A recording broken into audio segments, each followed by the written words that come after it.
ई क्षति पोर्टल जिसका जवाब दिया गया है उसमें 5.29 लाख किसानों ने अप्लाई किया था और उसमें से जो इन्होंने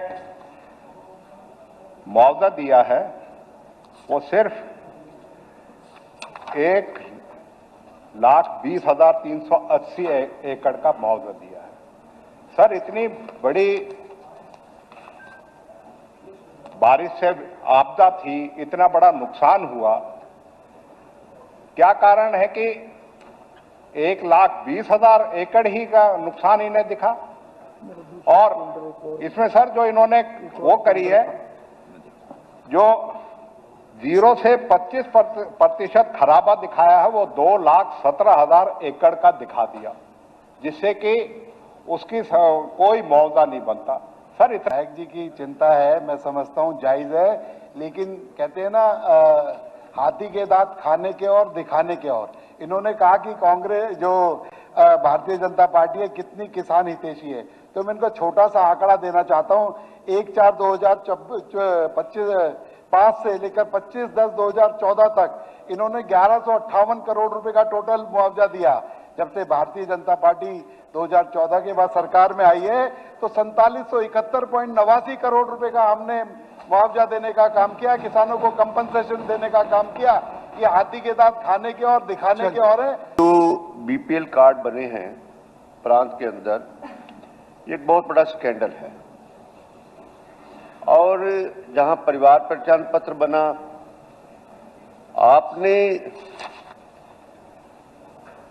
10 लाख कार्ड इन दौरान में बना दिए और उसके बाद आखिरी फिगर जो आप दे रहे हैं वो इस समय 40 लाख से।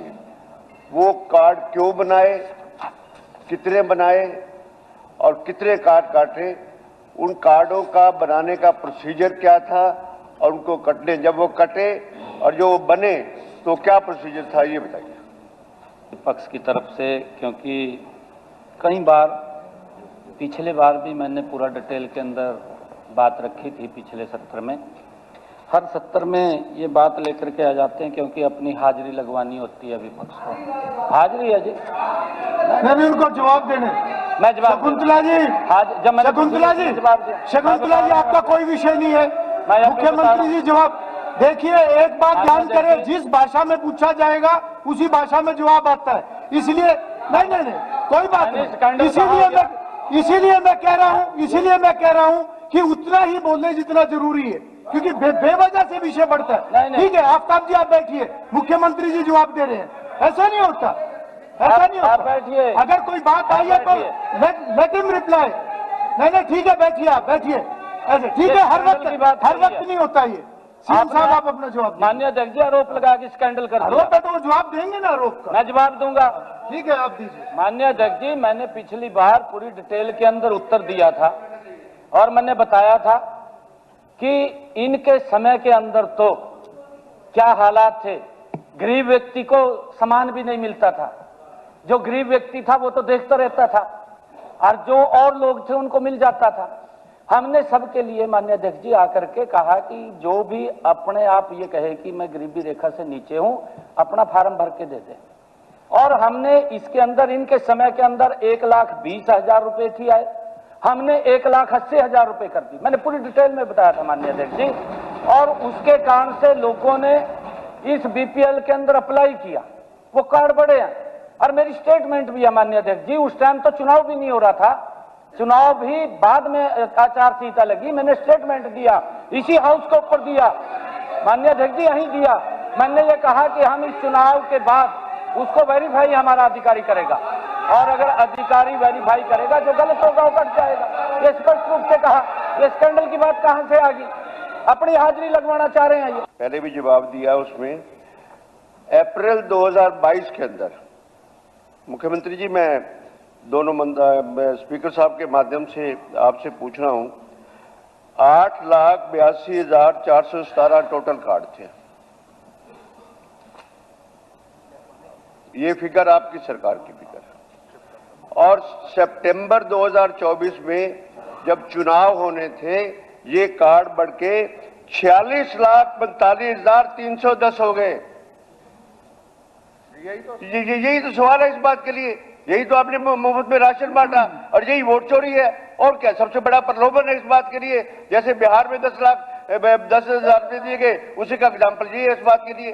बाद में आपने काट के इसको फिगर सेंट्रल गवर्नमेंट की उसमें भी दी, आपने इसको 40 लाख। बत्रा जी, ये वोट चोरी इसके लोगों ने इनके क्रियाकलापों को नकार दिया है। ये फ्रस्ट्रेशन में है और फ्रस्ट्रेशन में कुछ से कुछ बोलते रहते हैं, इनके पास मुद्दा नहीं है। ये हैरानी की बात है, वोट चोरी लेकर घूम रहे। माननीय अध्यक्ष जी, हर व्यक्ति को अपना अधिकार है वोट देने का, और ये वोट चोरी की बात करी जा रही है। लोगों ने इनको नकार दिया, इनकी नीतियों को नकार दिया। माननीय अध्यक्ष जी, अभी हमारे बत्रा जी ने एक बात कही कि 8 लाख थे, ये डेट भी गणवाई, इन्होंने कौन सी डेट बताई है? अप्रैल कह रहे हैं, 8 लाख थे। और मैं आपको बताना चाहता हूं माननीय अध्यक्ष जी, ये 2022 में राशन कार्ड 8 लाख नहीं, ये 30 लाख से ऊपर थे। ये 2022 की बात, ये पता नहीं कहां से लेके आए आप फिगर। सर, इसमें ये नहीं बताया गया कि कितने डॉक्टर्स लंबी छुट्टियों पर गए हुए हैं, कितने डॉक्टर्स डेप्यूटेशन पे है, माना जनता के स्वास्थ्य की जांच करने के लिए कितने डॉक्टर्स अवेलेबल हैं, ये जानकारी भी दी जाए। सर पिछले साल शीतकालीन सत्र यही विधानसभा में रिपोर्ट ले हुई थी, जो अखबारों में भी आई थी, कि एक डॉक्टर पे 2339 पे एक डॉक्टर है पंचकुला में और 9,999 पर एक डॉक्टर है फरीदाबाद में। सर, ये रैशनलाइजेशन की जिम्मेदारी किसकी है? सरकार ने और हमारे सीएम साहब के नेतृत्व में और उनके मार्गदर्शन में हमने माना है कि हेल्थ एक सुविधा नहीं, सबका एक अधिकार होना है, और उस पर हम कार्यरत हैं। जहां पहले 11 साल पहले सिर्फ 700 सीटें हुआ करती थी मेडिकल कॉलेजेस की, आज के दिन वो 2,710 बन गई।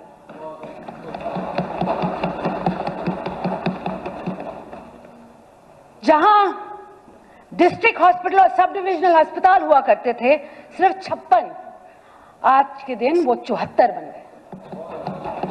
और जब सीएचसी की बात आती है तो 109 ही हुआ करते थे 11 साल पहले, आज 122 किए।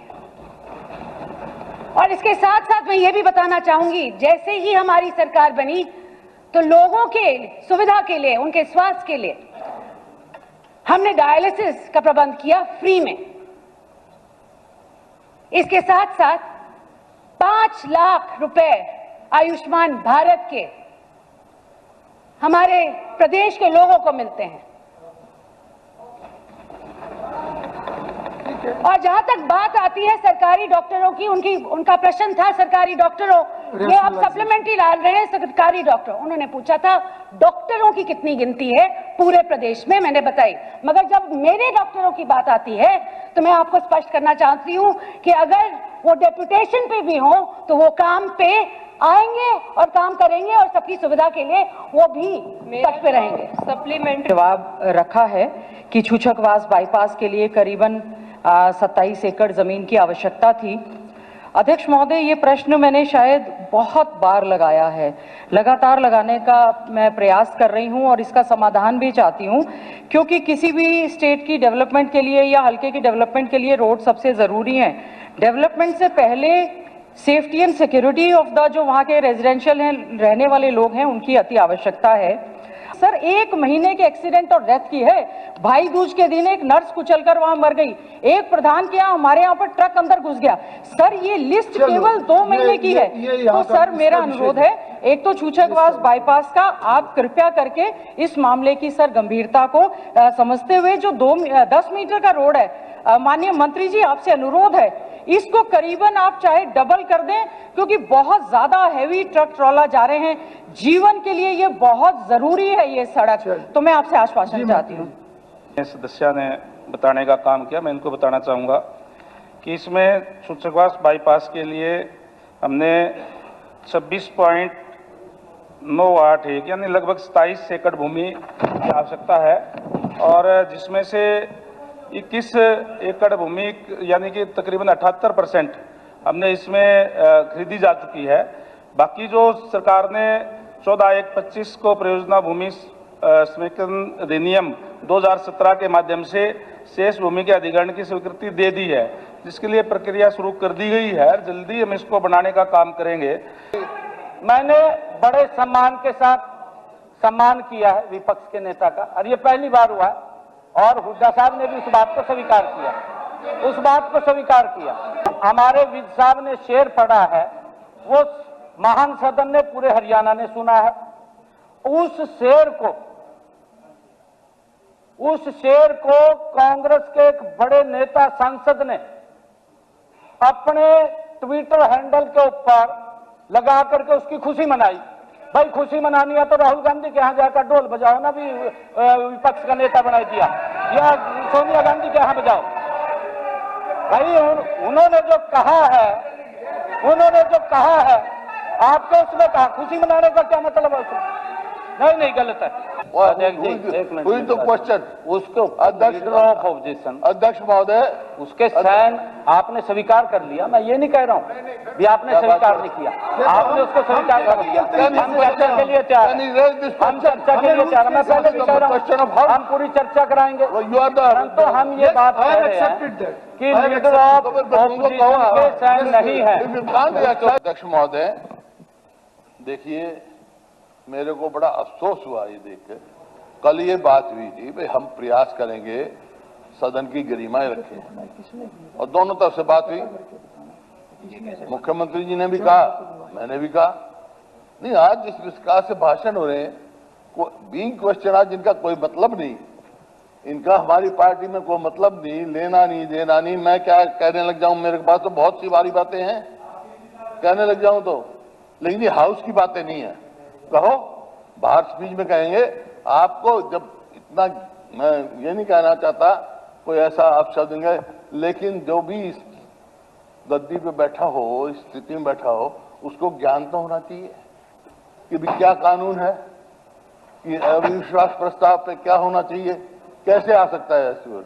उसका एक ही कंडीशन है। मैं आपसे सवाल पूछता हूं, केवल 18 मेंबर चाहिए ना? किसके साइन है, किसके नहीं साइन है, आप क्वेश्चन कर सकते हैं क्या? Can you ask question? आपको पता है कि जब ये फैसला हुआ हमारी पार्टी में, प्रेस कॉन्फ्रेंस में मैंने कहा था कि मैं अविश्वास पत्र लाएंगे, मैं नहीं करता साइन। सब सारे हरियाणा ने देखा, प्रेस कॉन्फ्रेंस मैंने एड्रेस करी, जब नहीं आपने सुना था कि किसने कहा ये, तो ऐसी बातें कहना। एक मेरा विषय है, महत्वपूर्ण विषय है, उस पर सरकार जरूर ध्यान देगी। आजकल एक महामारी, एक बीमारी हरियाणा में ही नहीं बल्कि पूरे देश में लिव एंड रिलेशनशिप की चली है, जिससे समाज का ढांचा बिगड़ रहा है, जिससे भारतीय संस्कृति संस्कार बिगड़ रहे हैं, जिससे परिवार उजड़ रहे हैं। तो मेरा आपसे निवेदन है, जैसे उत्तराखंड सरकार ने लिव एंड रिलेशनशिप में जो रजिस्ट्रेशन करने का काम किया है, और रजिस्ट्रेशन तभी होता है जब पुरानी फॉर्मेलिटी पूरी कर ली जाए, उसका पिछले से तलाक मंजूर हो। तो मैं चाहता हूं सरकार से कि इस तरह के भी एक बिल लाना चाहिए जिसमें कंडीशनल लिव एंड रिलेशनशिप हो, वरना तो परिवार के परिवार धराशायी हो रहे हैं। जो हमारी व्यवस्था थी, जो हमारा स्ट्रक्चर था, वो निरंतर बिगड़ रहा है। मैं हथीन विधानसभा के लिए कुछ मेरी मुख्य मांगे हैं जो पिछले शुरू के विधान उस सेशन से लेकर आज तक लंबित पड़ी हुई हैं। मैं उन्हें फिर आपके सामने रखने की कोशिश करूंगा। हथीन विधानसभा में सब्जी मंडी का आज तक कोई प्रावधान नहीं है। लोग बाग सड़क के किनारे पर अपनी सब्जी बेच करके गुजारा कर रहे हैं, और सन 1967 में विधानसभा बनी है, आज तक सब्जी मंडी वहाँ नहीं है। मैं आपसे आग्रह करूंगा आपके माध्यम से वहाँ सब्जी मंडी बनाई जाए। धन्यवाद स्पीकर सर, आपने मेरे को स्पेशल रिक्वेस्ट पे टाइम दिया है। तो सबसे पहले तो सर मैं एक हमारे जुलाना में हांसी जुलाना रेलवे फाटक है, और उसके बारे में पहले भी अवगत कराया था। मैं आज भी आपको बताना चाहती हूँ कि वो 500 मीटर दूरी पे एक घर था, उसमें आग लग गई थी, क्योंकि रेलवे फाटक बंद था और उसको खुलने में कई बार 1 घंटा आधा घंटा भी लग जाता है। तो जो दमकल की गाड़ी आती वो पहुंच नहीं पाई थी वहां तक। तो जो छोटा भाई था साहिल, वो घर को आग बुझाने के लिए वो संघर्ष कर रहा था और वो उसमें जल के मर गया था। तो मैं सरकार से भी निवेदन करती हूँ कि उनके घर की तरफ देखा जाए, उनको अगर कोई मुआवजा, उचित मुआवजा मिले तो जो गरीब लोग हैं उनको थोड़ी सी सहायता मिलेगी। और मैं आपके माध्यम से बताना चाहती हूँ सर कि जो फाटक है उसके 50,000 प्रतिदिन जो वाहन है वो वहाँ से गुजरते हैं, तो अगर वहाँ पे पुल की व्यवस्था हो जाएगी तो आमजन को भी काफ़ी सुविधाएं हो जाएगी। और मैं भी, क्योंकि मैंने वहाँ से इलेक्शन लड़ा था, मेरे को भी जब मैं इलेक्शन के टाइम पे जब ट्रैवल करती थी कई बार आधा घंटा मेरे को वेट करना पड़ता था। तो नांगल कला गांव से जोशी चौहान जो वाया खेल यूनिवर्सिटी तक सड़क का निर्माण होना है, उसमें रस भाई के साथ साथ ये सड़क बननी है और फॉरेस्ट डिपार्टमेंट ने एक छोटी सी एनओसी देनी है, जिसकी वजह से ये हमारा काम रुका हुआ है। मेरा फॉरेस्ट मंत्री जी से निवेदन है कि ये एनओसी तुरंत दी जाए ताकि हमारे ये पीडब्ल्यूडी वाले इस सड़क को जल्दी बना सके। दूसरी एक और है, शेरसा से अटेरना तक की सड़क जो बनकर तैयार हो गई है, पर उसके बीच में एक पुलिया आती है छोटी सी जो टूटी हुई है। सड़क बनने का फायदा नहीं मिल रहा क्योंकि वो पुलिया नहीं बन रही। तो मेरा निवेदन है इसके लिए सिंचाई विभाग ने एक एनओसी देनी है ताकि वो पीडब्ल्यूडी विभाग जल्दी से इसे बना सके। वर्ष 2025 में वंदे मातरम के 150 वर्ष पूर्ण होना हम सभी भारतीयों के लिए गर्व व आत्मसम्मान का अवसर है। यह गीत स्वतंत्रता आंदोलन से लेकर आधुनिक भारत तक जन जन की भावना का स्वर बन चुका है। आज यह गीत राष्ट्रीय पर्वों, सांस्कृतिक आयोजनों, विद्यालयों तथा सार्वजनिक समारोहों में सम्मान के साथ गाया जाता है। जब यह गीत गूंजता है तो हर भारतीय का मस्तक ऊंचा हो जाता है और हृदय देशभक्ति से भर जाता है। वंदे मातरम पर संवाद करने खड़ा, लेकिन सवाल ये नहीं है कौन इस विषय पर बोल रहा है, सवाल यह है हम इस विषय का मतलब समझ भी रहे हैं या नहीं। वंदे यानी मैं नमन करता हूं, मातरम यानी मां को, भारत माता को। तो जब हम कहते हैं वंदे मातरम, हम किसी नारे को नहीं, अपनी धरती मां, भारत मां को प्रणाम करते हैं। लेकिन मैं सरकार से पूछना चाहता हूं, आज हम जिस एनवायरमेंटल कैटास्ट्रोफी का सामना कर रहे हैं, क्या यही भारत मां का सम्मान है? आपने कभी भी वंदे मातरम को जो स्थान दिया जाना चाहिए था नहीं दिया, नहीं दिया, नहीं दिया, नहीं दिया। आपने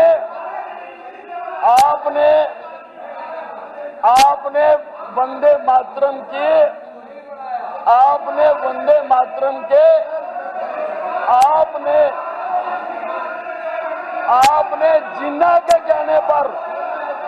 आपने जिन्ना के कहने पर वंदे मातरम के 2 पैरों को काट दिया। आपने वंदे मातरम के पैरों को काट दिया जिन्ना के कहने पर। पूरा हाउस एकमत है, सभी शांत रहेंगे, सभी बैठिए, सभी मेंबर, सभी बैठिए, और वही बेटियां भारत माता है। आप लोगों को दिक्कत है, आप लोगों को दिक्कत है, आप लोगों को दिक्कत है, आप लोगों को परेशानी है। चलिए मेरा भारत माता को देखिए मेरा माननीय मंत्री जी ने कहा है, क्योंकि वंदे मातरम हमारा जो खून है उसको सुन करके उबल जाता है। और हमने वो इतिहास भी देखा है, एक माननीय अध्यक्ष जी, हमने वो इतिहास देखा है कि वंदे मातरम गीत से हमारे नौजवान साथी फंदे को चूम लेते थे।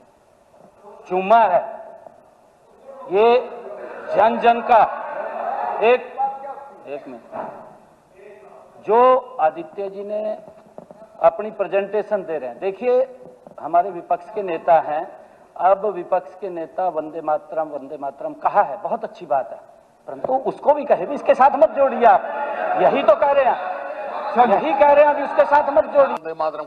वंदे मातरम तो मेरे दादा ने भी कहा था, मैं दिखा दूंगा आपको। मान्य नहीं अध्यक्ष जी, नहीं 16 फरवरी 1921 रोहतक में महात्मा गांधी आए, लाला लाजपत राय आए और मौलाना आजाद आए। 25,000 आदमी हुए और उसके जो अध्यक्षता मेरे दादा ने की थी। और जब वो मीटिंग खत्म हुई तो वंदे मातरम के नाम से खत्म हुई थी। मेरे दादा ने वंदे मातरम कहा, मेरे बाप ने वंदे मातरम। उन्होंने कहा वंदे मातरम राष्ट्र गीत अडॉप्ट किया है संविधान सभा ने। मेरे को गर्व है उस संविधान सभा के मेरे पूजनीय पिताजी मेंबर थे जिन्हें वंदे मातरम का, ये मेरे को बताएंगे वंदे मातरम। जो विषय था, एक मिनट, हमने किसी की भावना गलत नहीं, हमने सिर्फ यही बात कही, मंत्री जी ने भी यही बात कही भी अगर एक मिनट हर बात में बीच में ना बोले, ये गलत है। आप ये बात बीच में जी मुख्यमंत्री जी टिक्का टिप्पणी करेंगे ठीक नहीं है, क्योंकि एक ऐसा हार्ट को टच करने नहीं, ये गलत है। हर बात में बीच में नहीं बोलना होता, बिल्कुल गलत है ये। मान्य अध्यक्ष जी, इससे आपका कद नहीं बढ़ता, कद बढ़ता नहीं है इससे। इतने गंभीर विषय में भी गंभीर नहीं है। जी मान्य अध्यक्ष जी, मेरा सिर्फ एक ही शब्द कहना है, प्लीज चुप रहिए आप जी। एक ही शब्द कहना है, क्योंकि मंत्री जी का जो विषय था कहने का भी इसको पोल्यूशन के साथ जोड़ रहे, इसको गंदे पानी के साथ, गंदे नाले के साथ, कितना लगातार विकसित विकास की तरफ बढ़ रहा है।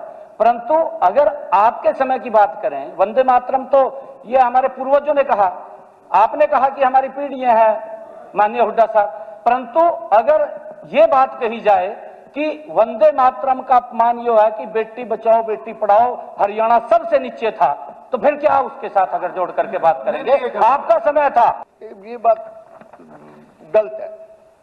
दो टुकड़ों में बांटने वाली क्या बंकिम दा ने एक अनंत मठ की किताब लिखी। अगर आपने किताब पढ़ी हो, मैंने वो किताब पढ़ी है। एक बहुत बड़े लेखक थे, बहुत बड़े बंगाल के, उन्होंने अपने अंतरे सारे लिखे। उसके बाद उस अंतरों में देश की यूनिटी को एक रखने के लिए अगर कुछ अंतरे उसमें से उठा लिए तो क्या वंदे मातरम का को हमने तोड़ दिया? बिल्कुल तोड़ दिया उसको। आया तो चल हो गया। सुन ली मेरी बात आपकी सुन ली आपने बिल्कुल तोड़ दिया। आप सुन उसके वंदे मातरम को तोड़ के अच्छा चलो बैठो आपने बैठो ऐसे आप स्पीकर साहब की सारी उस गरिमा को तोड़ रहे हैं। आपकी बात स्पीकर साहब की गरिमा को तोड़ रहे हैं। आप झुक गए कुछ लोगों के आगे और आपने तोड़ दिया। चलो आ गया। मुस्लिम लीग द्वारा वंदे मातरम के विरुद्ध विरोध की राजनीति तेज की गई। माननीय अध्यक्ष जी, 1937 में जिन्ना द्वारा विरोध के स्वर उठाए गए। माननीय अध्यक्ष जी, फिर कांग्रेस के उस समय के तत्कालीन अध्यक्ष पंडित जवाहरलाल नेहरू जी को अपनी जो कुर्सी डोलती हुई नजर आई, उन्होंने एक राष्ट्रहित में सशक्त व स्पष्ट राष्ट्रहित में सशक्त व स्पष्ट पक्ष रखने के बजाय वंदे मातरम की जांच पड़ताल शुरू कर दी। माननीय अध्यक्ष जी, उसकी जांच पड़ताल शुरू कर दी। माननीय अध्यक्ष जी, इतना ही नहीं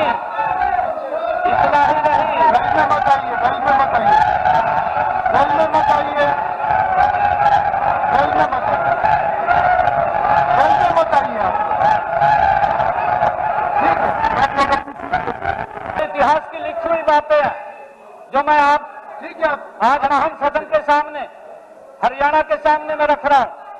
ये तो इतिहास की लिखी हुई बातें हैं, इसको ना मैं छुपा सकता, ना आप छुपा सकते हैं। ये इतिहास की लिखी बातें हैं, ये इतिहास है। ये अपनी सहमति जताते हुए लिखा कि वंदे मातरम की आनंद मठ वाली पृष्ठभूमि मुसलमानों को नाराज कर सकती है। ये नेहरू जी ने लिखा, ये नेहरू जी ने लिखा, चिट्ठी लिखी है। तो कोट करना चाहता हूं माननीय अध्यक्ष जी, उन्होंने लिखा, मैंने वंदे मातरम गीत का बैकग्राउंड पढ़ा, ये नेहरू जी ने लिखा है। माननीय अध्यक्ष जी, मुझे लगता है कि यह जो बैकग्राउंड है इससे मुस्लिम भड़केंगे, ये नेहरू जी ने लिखा है। माननीय अध्यक्ष जी, पूरे देश में देशभक्त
किया है, बाहर जाए, खुद बाहर जाए और बाकी अपनी सीट पर बैठे, जिनको नेम किया वो अंदर नहीं, वो बाहर जाएंगे और खुद जाएंगे।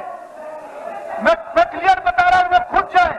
आपने इस वंदे मातरम के 150 वर्ष पूरे होने पर इस चर्चा में जो भाग लेने का अवसर दिया है और जिन हमारे माननीय सदस्यों ने इस चर्चा में भाग लिया है, मैं उन सबका दिल से आभार व्यक्त करता हूं। बहुत बहुत धन्यवाद। जय हिंद, जय भारत।